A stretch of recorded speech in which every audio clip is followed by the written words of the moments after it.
Hello everyone and welcome back to our Sutton Heritage How to Use Faltor tutorial series. I'm Laura Marks and I'm going to walk you through today a tutorial on how to upload a transaction to Faltor. In our previous tutorials we looked at how to subscribe to Faltor and how to upload your listing.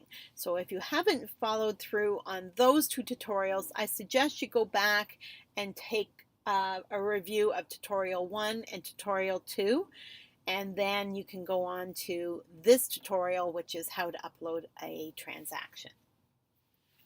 We're going to go into a browser. I use Chrome, and type in faltor.com. That's going to open up the landing page of Faltor. You're going to go into the members section in the top right corner.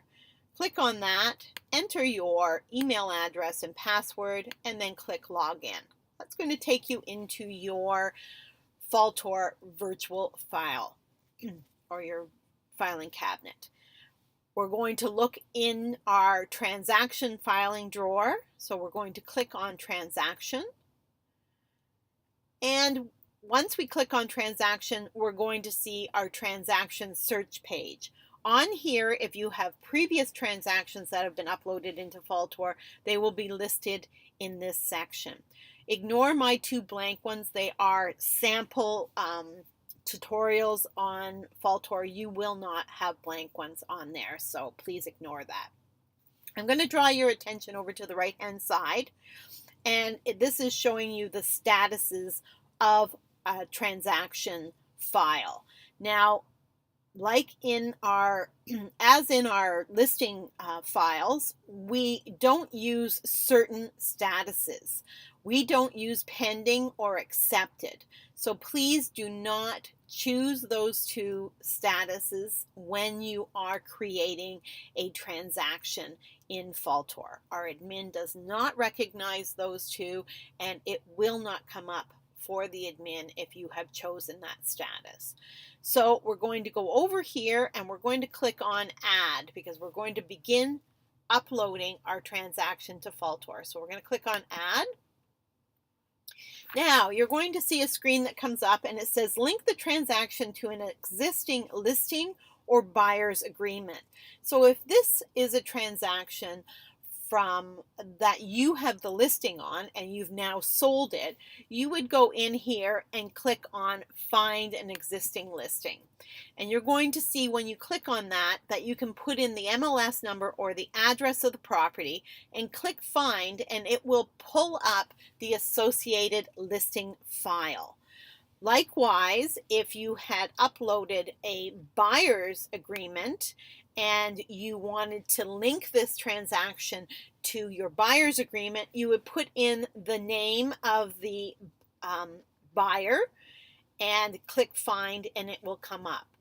If this transaction you're uploading does not link to a listing of yours or a buyer's agreement of yours, you're going to come up here and hit create a standalone transaction. So those are the three choices you're going to have. For this example, I'm going to go and look for a buyer's agreement that I have associated, that I've already uploaded into Faltor. So there is my buyer's agreement that I have uploaded into Faltor. And if this transaction was for that particular buyer, I would hit select and start uploading my transaction. Just as if it was associated to a listing, I put in the listing information. It's 12 Plaza, and I hit find. It's now going to show me the listing that was uploaded, and now I am uploading the transaction, so the sale documents for that listing.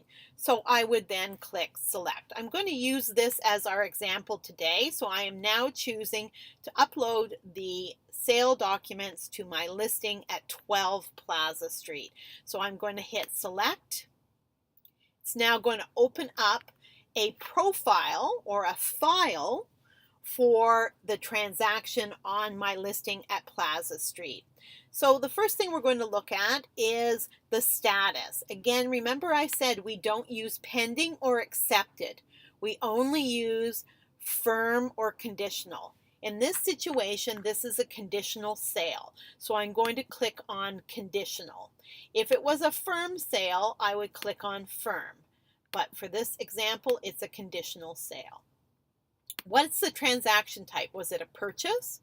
Was it a lease? Did it have a builder involved, or was it something else? That could be a referral. So in this case, it was a purchase. The MLS number already is in here because I have connected it to my MLS listing in my listing file. I don't have a contract number because we don't use that. However, there is an offer date, and that is the date at the very top of your agreement of purchase and sale, the date that the offer was created. This was created yesterday. It was accepted today, so that would be in your confirmation of acceptance. The closing date, well, it's going to close in January on the 26th. Possession date is the same as closing date in Ontario. However, other provinces may be different, and that's why there are two categories here. For us, we would just use closing date. However, we do need to put in the title search date. In this situation, I'm navigating towards the month it's in. I've chosen the date, which is the 12th of January. Coming over to the right-hand side, you can see that this area has been already populated by the information that was provided in our listing, because this is the sale of one of our listings. So the address is in here already, the list price is in here. I'm going to put in the sold price, and this property sold for $250,000. There are no applicable sales tax, so please don't choose that option. That does not mean HST on this commissions. So that is something we don't utilize. The next section is commission paid by. Well, who's paying the commission in this situation? Most often it will be seller, so we choose seller. What's the deposit on it? Well, it's a $10,000 deposit. Don't put in commas or decimals, just put in 10,000. And now, what was the type of deposit? Was it a bank draft? Was it a check? In this case, it was a bank draft. Who's holding the deposit? Well, I'm the listing agent, so it will be my brokerage holding the deposit. Again, if you want to put in the property type or legal description, by all means, go ahead. It is not necessary. And then we're going to navigate through our next button at the bottom right-hand corner. That's going to take us to our second page in our file, and that's our conditional page. And here we're going to add the conditions on this deal. Remember, we classified it as a conditional deal, so we're going to add the conditions. We see our little green dot again, meaning we can add something, and we're going to click on Add a Condition. Up comes an information box with a drop-down menu. So we're going to choose what condition we have on this particular property. And on this property, we have a finance condition. So we're going to choose that. We're going to put the date that this finance condition is due on, and it's due on the 22nd of November. I'm not going to set a reminder, but say this was a status certificate condition when it's going to be maybe 10 days before you need to use a fulfillment or a waiver on it. So I might set a reminder in that, and by setting the reminder 2 days before that condition is due, Faltor will send you a little message to remind you that the condition is up on this particular transaction. On a short one, I'm going to be able to remember it myself, but if you would like, you can choose a reminder. Met date, that's if you want to go back in and put in when the condition was met. It's not necessary for this particular section. So now we're going to go down to next. And that's going to move us forward into our third page of our file, which is contacts. This is an odd name. It's actually where we put the lawyers. So it's called contacts. This is where we're going to add the lawyers for the transaction. So We're going to add Banu, and I'm going to start typing Banu's name in. And as I type his name, you see a gray box appear with his actual firm on it. I'm going to click on the gray box, and then I'm going to add it. So Banu is one of the lawyers on the transaction, and he's representing the seller on this particular transaction. However, I have to also add a buyer's lawyer, and I am going to type in the buyer's lawyer's name, and it's Daryl Glover. I started typing Daryl in, and there, the second one down is Daryl Glover and Associates. I'm going to choose it. I'm going to add it, and I'm going to go down and specify which side this lawyer is working for. So is the buyer's side, because I've chosen Banu for the seller's side, and Daryl Glover is the buyer's lawyer. So now I've got the lawyers in there. If you don't have the lawyers at this point in time, no worries. You can go back in and add the lawyers to the file once the clients have chosen them. But if you do have them, add them at this point in time, and then click Next. Now we're into the fourth page in our file, and that's our agent page. Well, we've connected this listing or this transaction to our listing file, so it pulls up the two listing agents on this particular transaction, myself and my partner Joan. However, we do need to add the buyer's agent to this, and the buyer's agent in this one, I'm going to use Mary Roy. I found her in the drop-down menu, I've chosen her, and now I'm going to add her. And now her information box comes up. I'm going to go up to the top, and in this particular transaction, I'm going to put in what commission I'm going to receive on this deal. So Joan and I are splitting it. It's a 5% commission to the listing on the listing. So that means Joan and I are going to split 2.5%. So I'm going to get 1.25 and she's going to get 1.25. So you can see here I've got a percentage of the sold price, and the percentage is 1.25. If this was a lease, I would have a fixed amount, and that would be half the month's rent. But in this case, it's a purchase, so I have a percentage of the commission. Same as Joan. We are both listing agents on here. And now I'm going to go down to Mary. Mary is the selling agent. You can see right here. She's getting a percentage of the sold price, but she's going to be getting 2.5% being the buyer representative here. And now I'm going to click Next. My clients already appear because, again, this property was my listing. I've now sold it. So the seller client already appears in our client section. However, I do need to add the buyers. So I'm going to click on Add a Client. And it's just John Brown as a buyer. I don't have his contact information because he's Mary's client, but John bought it with his brother, and his brother's name is Tony Brown. So I can put them in as two different boxes, or I could have written John and Tony Brown. But if Tony wasn't his brother and he was just a buddy and they were buying the house together, then I would have a different last name. Let's say it's Roberts. So in this case, I do need two separate boxes because they have two different last names.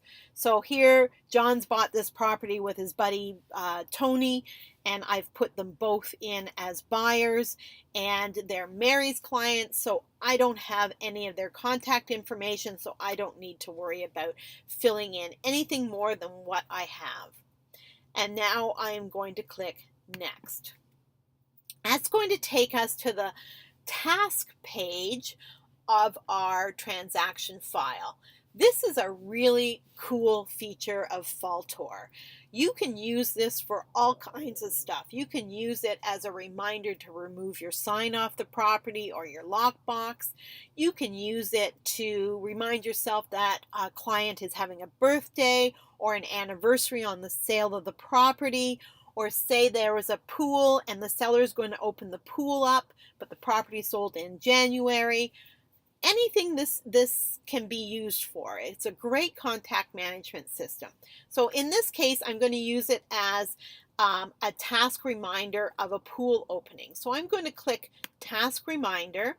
I'm going to describe what that reminder is. So pool opening and the due date. Well, the sellers agreed to open the pool on May the 25th.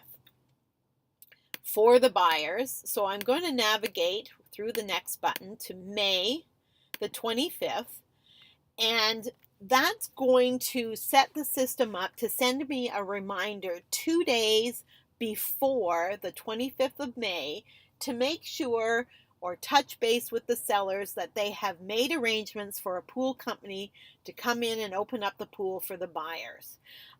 You can also add a task reminder to touch base.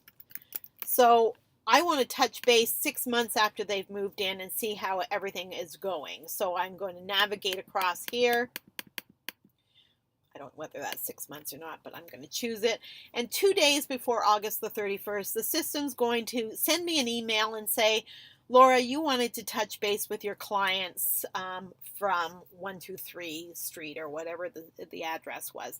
And it's going to provide the contact information in that email, and you can just simply click on it and be able to touch base with your clients at that point in time.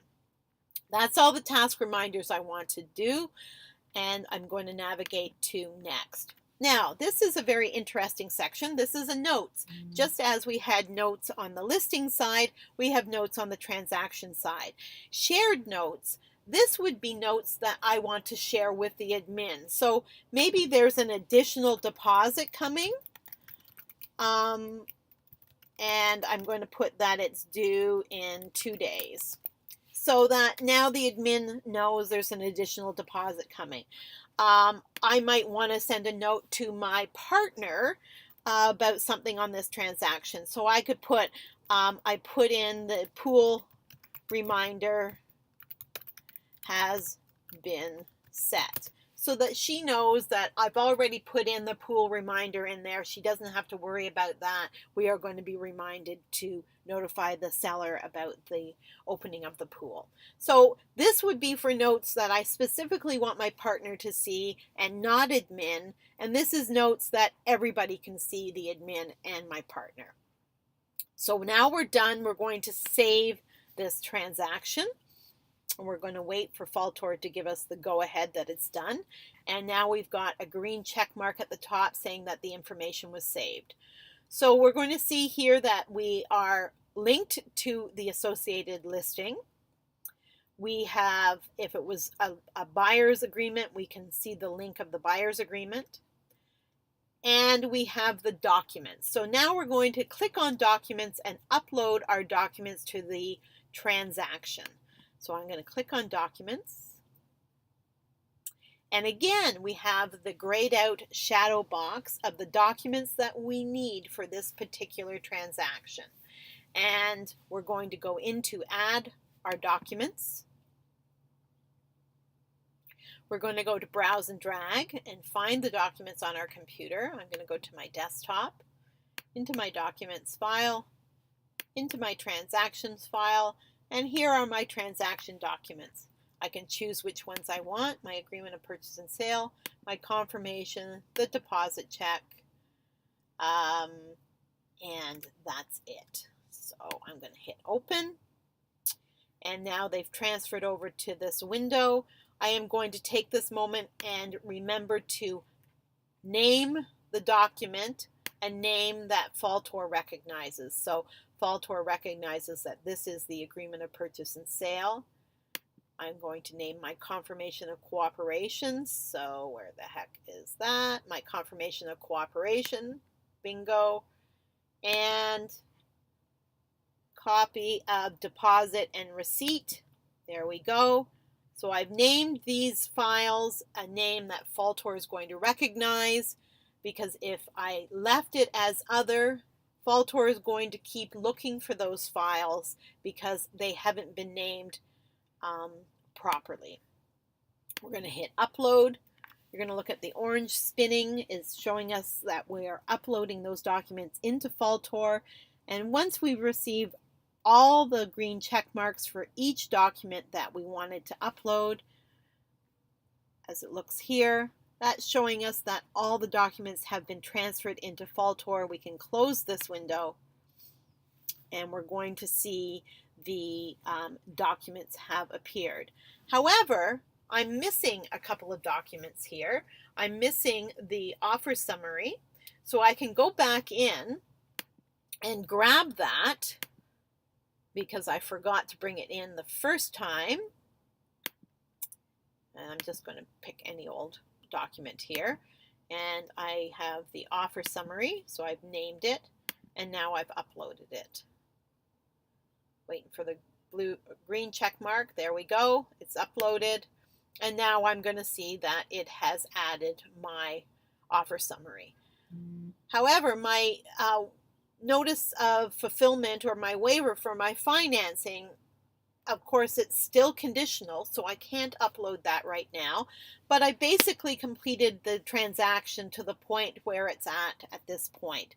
So I'm done. My documents are in there. My view transaction is completed, so you can see the transaction profile has been completed. And I can also leap over to the associated listing and see that it is connected to my transaction, and I'm going to edit that right now because it's no longer an active listing, it's a conditional listing. And I'm going to hit save. And now I'm done. I have uploaded my transaction, I've linked it to my listing, and we are completed. A week goes by, we have now received the notice of fulfillment for our financing.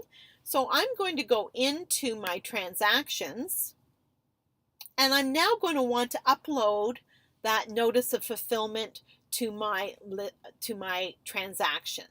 So I open up the transaction, which was 12 Plaza Street, and I'm going to go over to my document section, and I'm going to add a document, which is my notice of fulfillment I've received that has made this deal firm. I'm going to hit browse. I'm going to hit notice of fulfillment. There's my document. I'm uploading it. I'm going to name it correctly so the system understands it's in there. There's my notice of fulfillment for my financing. I'm going to upload it. I'm looking for my green check mark. There it is. I'm going to hit the X. It's now going to appear in my documents file. I am now going to view my transaction. I'm going to edit it.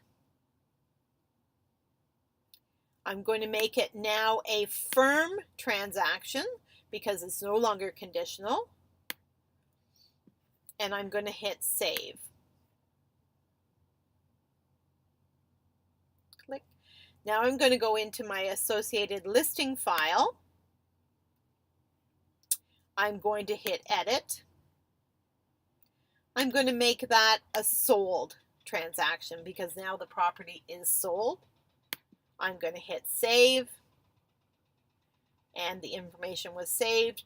We have now completed that particular file. We have a sold listing, and we have a sold or a firm and closing transaction file. You're now done. You have just uploaded a transaction into Faltor. If you have any further questions, please give me a shout. I'm Laura Marks, and you can reach me through the Markham or Stouffville office. And stay tuned for more tutorials on Faltor, and we're also going to do a tutorial on electronic signature. Hope you enjoyed this, and until we meet again, bye now.